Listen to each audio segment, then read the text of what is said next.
बिस्मिल्लाहिर्रहमानिर्रहीम अस्सलाम वालेकुम। आप देख रहे हैं हालात। मैं हूँ सईद चौधरी। तो जी बड़ा अजीब किस्म का कड़मासा मच गया हुआ है। जैसे कहते हैं घमसान का रन पड़ गया हुआ है। डोरी आपस में उलझ गई हैं।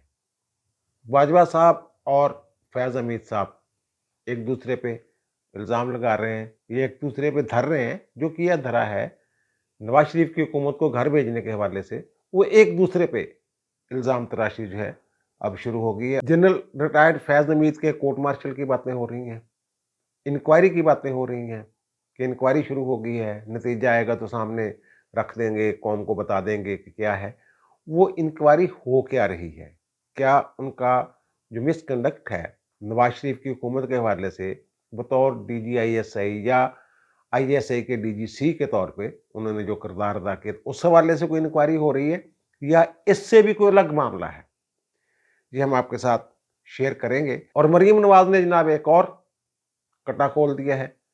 उन्होंने खोसा साहब पे, जो साबिक चीफ जस्टिस हैं आसिफ सईद खोसा, उन पे इल्ज़ाम लगाया है और कहा है कि जनाब वो कुरान पर हाथ रख के बताएं कि क्या ऐसा नहीं हुआ। ये क्या मामला है? और फिर ये जो आसिफ सईद खोसा साहब की जो इंफॉर्मेशन दे रही है उनके हवाले से मरीम नवाज, इसमें किस हद तक सदाकत है? ये सिर्फ हवा में बात है या इसकी कोई हकीकत भी है? जो हमने इंफॉर्मेशन इकट्ठी की है ये हम आपके साथ शेयर करेंगे। और जो इन्होंने कार्रवाई शुरू की थी चीफ ऑफ आर्मी स्टाफ के खिलाफ एक्सटेंशन वाली, क्या ये कड़ियाँ आपस में मिलती हैं? और फिर जो हालात ऐसे हो गए जो मैंने कहा ना कि कड़मासा मच गया हुआ है, तो अच्छी खासी शोहरत के हामिल जो जजेस हैं, अच्छी साख के हामिल जजेस हैं, उन पर भी उँगलियाँ उठना शुरू हो गई हैं कि जनाब ये भी क्यों ऐसा फैसला दे रहे हैं? क्यों अगर जो वो फैसला बनता भी हो, लेकिन इस हद तक एतमाद उठ गया है लोगों का अदलिया पर से, जो एक अच्छी शोहरत के जज हैं, उन पर भी शक किया जा रहा है, उँगलियाँ उठाई जा रही हैं और ये बड़ी बदकिस्मती है इस अदारे की और इस मुल्क की। और फिर पैमरा ने एक और नोटिफ़िकेशन जारी कर दिया जनाब के जो जजेस हैं, उनका कंडक्ट जो है उस पे ना प्रोग्राम में वो टॉक शोज़ में उस पे कोई बात हो सकती है, ना खबरें दिखाई जा सकती हैं, वरना सख्त कार्रवाई होगी। ये मुज़ाहिर अकबर नकवी साहब वाला मामला नहीं आया हुआ। हर बंदा तो उठ के उनके ऊपर जनाब कमेंट शुरू कर देता है। ट्रक वाली बात तो ऐसी चली है, ट्रक ट्रक। और आज मुज़ाहिर अली अकबर नकवी साहब उस बेंच में मौजूद थे चीफ जस्टिस के साथ, वहाँ भी ट्रक ट्रक की बातें होती रही हैं। वो क्या बातें थी ट्रक की? और फिर एक नई ऑडियो जो है वो कहते हैं कि जनाब तैयार है, आने वाली है। वो क्या है ऑडियो? वो जो हमारे पास पहुंची है इत्तला, और जो इस्लामाबाद में बातें हो रही हैं वो हम आपके साथ शेयर कर देंगे। और लेकिन इससे पहले जो मैंने बात की है ना कि अब जो अच्छे जज हैं उनके ऊपर भी उंगलियां उठना शुरू हो गई हैं। ये क्या है मामला? ये मामला ये है कि पैमरा ने पाबंदी लगाई कि जो साबिक वज़ीर आज़म हैं इमरान खान साहब, उनकी तकरीरें इलेक्ट्रॉनिक मीडिया पे नहीं दिखाई जाएँगी। तमाम न्यूज़ चैनल्स पे पाबंदी लगा दी गई। एक चैनल ने दिखाई अपने 9 बजे के बुलेटिन में, जिस दिन ये पाबंदी लगी थी एआरवाई ने, तो उसका लाइसेंस मुअत्तल कर दिया गया। वो अगरचे अदालत से बहाल हो गया है, जो मुअत्तल करने का नोटिफ़िकेशन था पैमरा का, उसे मुअत्तल कर दिया गया है। तो वो पैमरा का वो जो नोटिफ़िकेशन था इमरान की तकरीरों पर या कवरेज पर पाबंदी का, वो चैलेंज होता है लाहौर हाई कोर्ट में। और इमरान खान नियाज़ी साहब खुद पिटिशनर होते हैं उसमें, और उसकी समाअत करते हैं मिस्टर जस्टिस शम्स महमूद मिर्ज़ा साहब। मिस्टर शम्स महमूद मिर्ज़ा साहब के बारे में मैं बता दूँ कि ये ऐसे जज हैं जिनके बारे में ये कहा जाता है कि जनाब जो करप्शन की चींटी भी उनकी फाइलों पे नहीं चढ़ सकती। इस तरह की बातें इनके बारे में, इनकी शख्सियत के बारे में होती हैं। आज उन्होंने ये किया, इस दरख्वास्त पे जो पैमरा का नोटिफ़िकेशन था इमरान की कवरेज पर पाबंदी का, वो नोटिफ़िकेशन मुअत्तल कर दिया और मामला भेज दिया एक बड़े बेंच में, जिसकी पहले ही इस तरह की दरखास्तें जो पैमरा से मुतल्लिका दरखास्तें हैं, chief justice Lahore high court mister justice Mohammad Amir Bhatti जो हैं, उनकी सरबराही में वो बेंच समाअत कर रहे थे। उनका जनाब 13 तारीख को वहाँ इस नौइयत की दरखास्तें, दीगर दरखास्तें लगी हुई हैं, उनके साथ ही इस केस की समाप्त कर ली जाए। और वहाँ उन्होंने ये भी वैसे ऑब्जर्वेशन दी जज साहब ने कि जनाब ये तो एक बड़ी पार्टी के सरबराह हैं, हेड हैं और इलेक्शन कैंपेन शुरू हो गई हुई है, तो इन पे कैसे पाबंदी लगाई जा सकती है? लेकिन उन्होंने जिस जजमेंट को बुनियाद बना के इनको मुअत्तल किया है नोटिफिकेशन को, वो एक इस्लामाबाद हाई कोर्ट की जजमेंट है। ये सितंबर 2022 में भी इन पे एक पाबंदी लगी थी।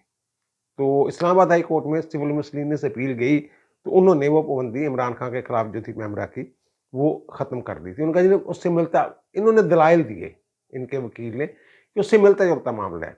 तो उन्होंने मुअत्तल कर दिया नोटिफिकेशन और मामला भेज दिया लार्जर बेंच को, चीफ जस्टिस वाले को। अब इस पे मुझे बहुत सारे लोगों के फ़ोन आए कि जनाब ये शम्स महमूद मिर्ज़ा साहब कौन हैं, जिन्होंने पहली पेशी पर ही ये स्टे कर दिया है। लोग शक की निगाह से देख रहे हैं इस मामले को और फिर रिश्तेदारियां निकाल रहे हैं बहुत सारे लोगों के साथ।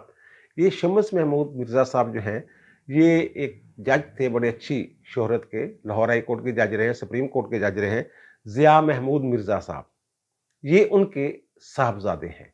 लेकिन साथ ही जो उंगली उठाने वाले लोग हैं, वो ये कह रहे हैं कि शम्स महमूद मिर्ज़ा साहब बरादर निस्बती हैं सलमान अकरम राजा साहब के, और सलमान अकरम राजा साहब आजकल इमरान खान के बड़े करीब हैं।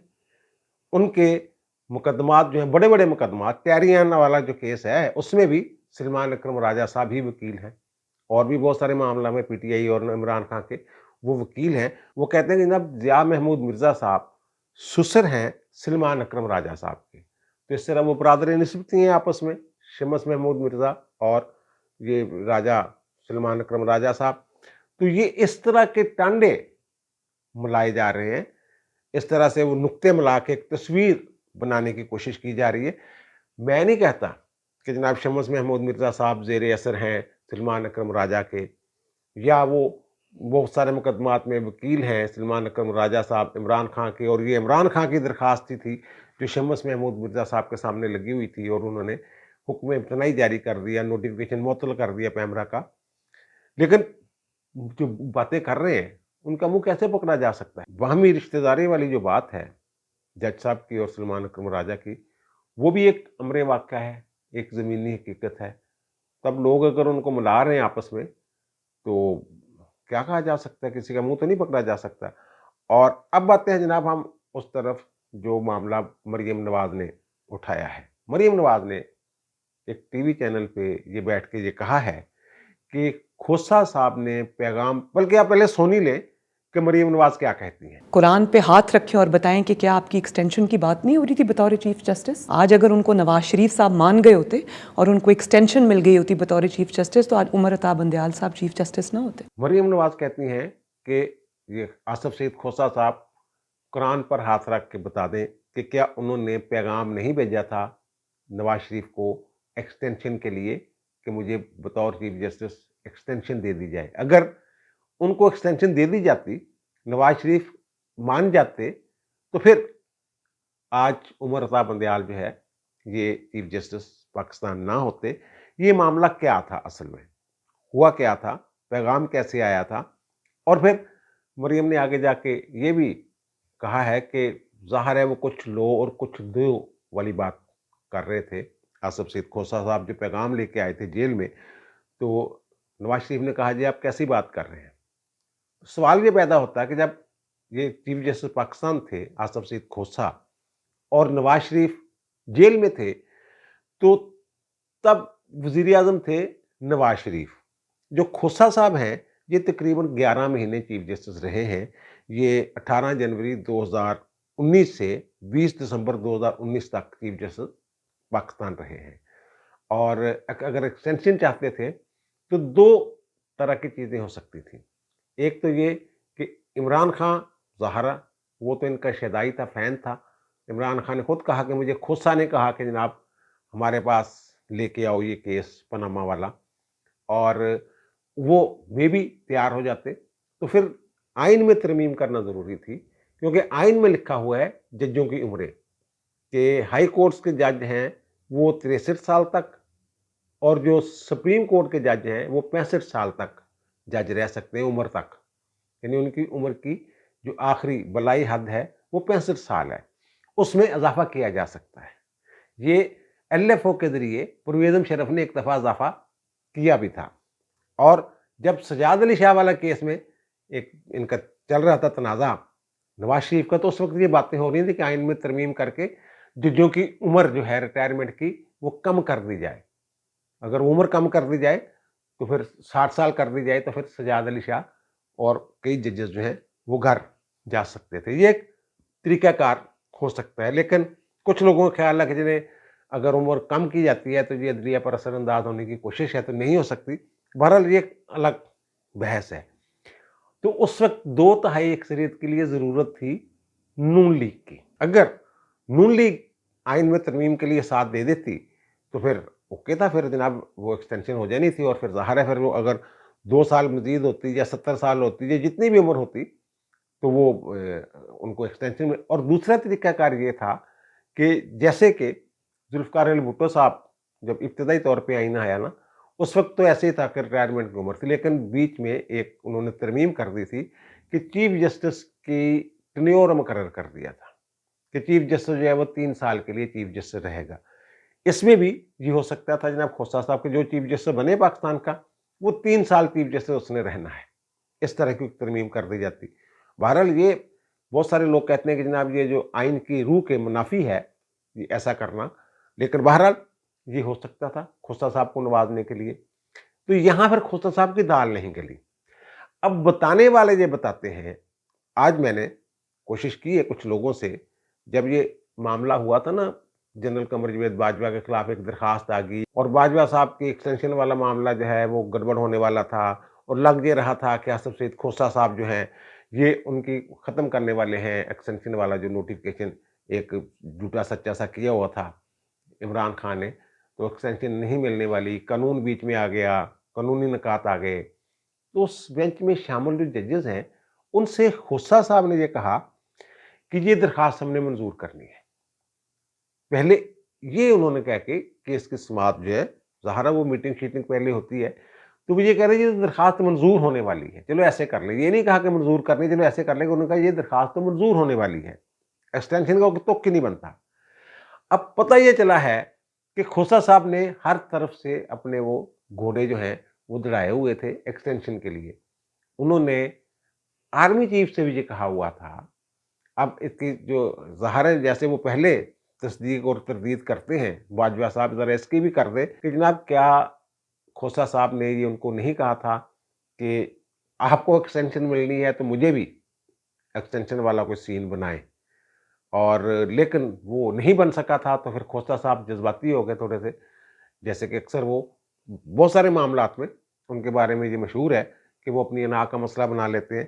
तो फिर उन्होंने इनका रगड़ा निकालने की कोशिश की, लेकिन आखिर में पता नहीं क्या मामला तय हुए। पहले तो उन्होंने यही कहा था कि दरखास्त मंजूर होने वाली है, एक्सटेंशन नहीं मिल सकती, लेकिन फिर उन्होंने पार्लियामेंट को भेज दिया। ये इसके पीछे सारी स्टोरी है। और मरीम जो कह रही है ना कि कुरान पर हाथ रख के बताएं कि क्या पैगाम नहीं भेजा था, मुझे नहीं पता कि ये पैगाम भेजा गया था कि नहीं, लेकिन ये इस बात को मैं कन्फर्म कर सकता हूँ कि आसिफ सईद खोसा साहब की ख्वाहिश थी कि उन्हें भी एक्सटेंशन मिले जैसे कि आर्मी चीफ को एक्सटेंशन दी जा रही है। ये बात ठीक है और ये बात भी ठीक है, अगर 3 साल वाला टेन्योर कर दिया जाता तो फिर तो बंदियाल साहब की बारी नहीं आनी थी और 2022 तक इन्होंने ही रहना था, उन्होंने पहले रिटायर हो जाना था। अगर उम्र में इजाफा कर दिया जाता रिटायरमेंट की उम्र में, तो फिर ज़ाहिर है फिर इनकी बारी तो आनी थी बंदियाल साहब की, लेकिन आगे जाके इनकी बारी आनी थी। अब आते हैं जनाब कि मज़हर अली अकबर नकवी साहब वाला जो मामला है, उसमें एक नोटिफिकेशन जारी हो गया पैमरा का कि नहीं भई जज्जां ते गल नहीं करनी, जज्जां दा किरदार डिस्कस नहीं करना, कोई खबर नहीं देनी।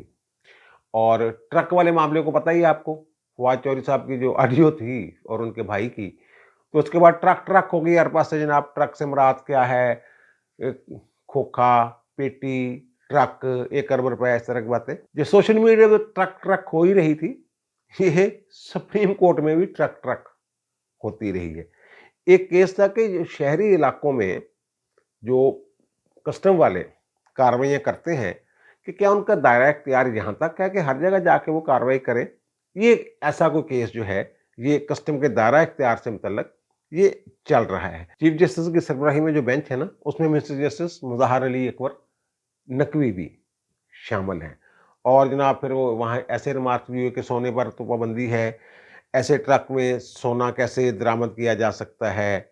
और चीफ जस्टिस ने कहा कि कुछ में तो जूस भी होते हैं।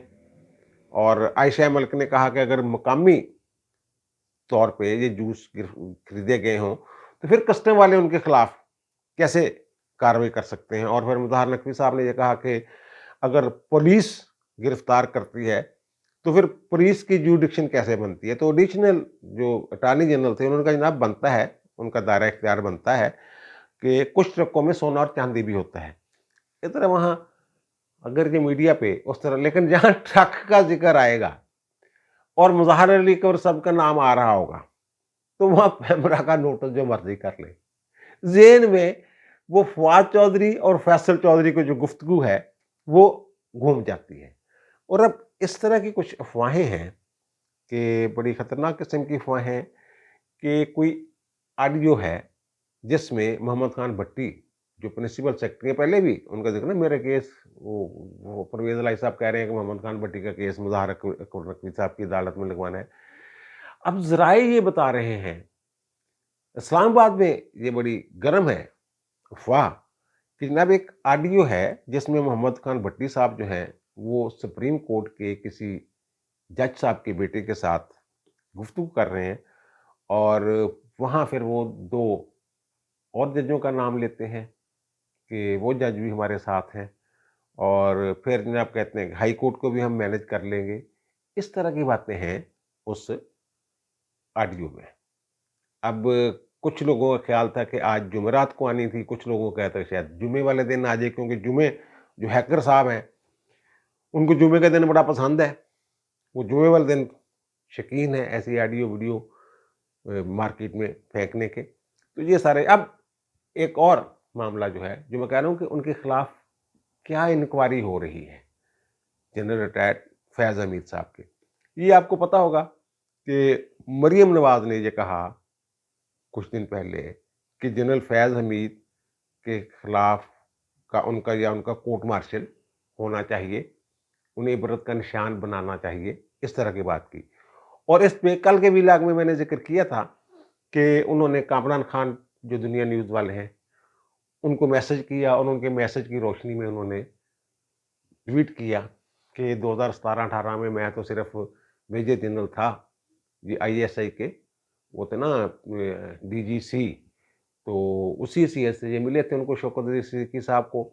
और उन्होंने कहा था कि जनाब इनको मरियम को और इनको नवाज शरीफ को अंदर रखना है, बाहर नहीं आने देना। और वो कहते हैं मैं तन्हा जो है जो फौज के डिसिप्लिन के अंदर रहते हुए हुकूमत कैसे ख़त्म कर सकता था, ये उन्होंने पैगाम भेजा था। और वो कहते हैं फौज में तो फैसला सिर्फ चीफ का होता है और फिर तमाम अदालतें फैसले होने की, ये अदालत तमाम फैसले अदालतों ने किए, ऐसे ऐसी की उन्होंने बात की। तो कल भी मैंने जिक्र किया था कि ये अपने जुर्म में सबको शामिल करने एक माहौल बना रहे हैं ना, खुदा एक बयानिया बना रहे हैं, मैं कल्ला नहीं सी सारे रल के सी, यानी एक इतराफ़ी बयान आप कह सकते हैं इसको, जो भी कह लें आप।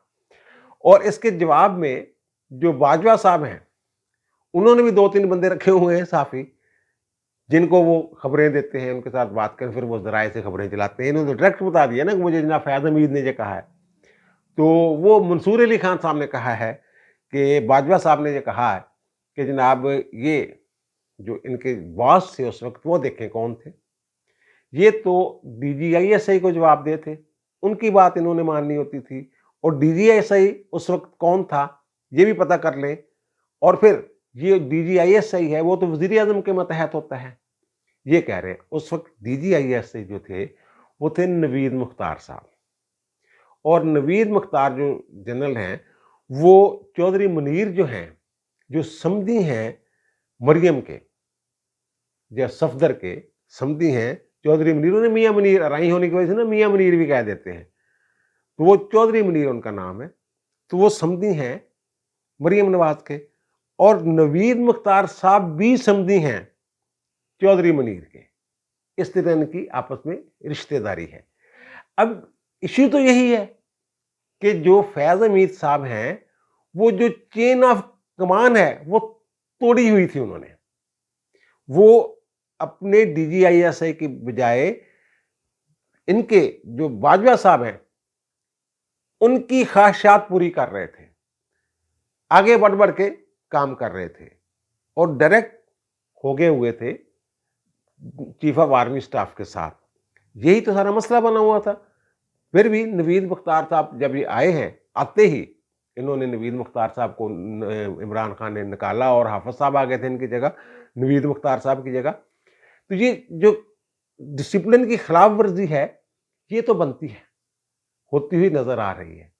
वैसे भी आईएएसआई के डीजी जो होते हैं वजीर आजम के मतहत तो होते हैं, कुछ रिटायर्ड जज भी लगे, रिटायर्ड जर्नैल भी डीजीआईएसआई लगे रहे हैं, बेनजीर ने लगाए थे। तो वो लेकिन फिर भी ये उनके पास रिपोर्टें पहले भेजते हैं और वहां से ओके होने के बाद फिर ये कुछ खबरें जो भी मामलात हैं ये वजीर आजम के गोशगुजार भी कर देते हैं। तो यही तो मसला है कि वो आपकी बात मान रहा था। फैज हमीद साहब कह रहे मैं तो थोड़ी गल मान रहा सी और तुसी पा रहे हो मुख्तार साहब थे, जनाब नवीद मुख्तार थे। अब फिर नवीद मुख्तार साहब भी हो सकता है कोई बयान दे दे। चलो ये देखने अंदर की बात कि कोर्ट मार्शल होना है, बहाल होके फिर कैसे कोर्ट मार्शल होगा, लेकिन इनके खिलाफ जो इंक्वायरी है वो क्या चल रही है। और पेशावर से जब ये कोर कमांडर पेशावर थे, वहां से इन्हें बहावलपुर क्यों भेजा गया था?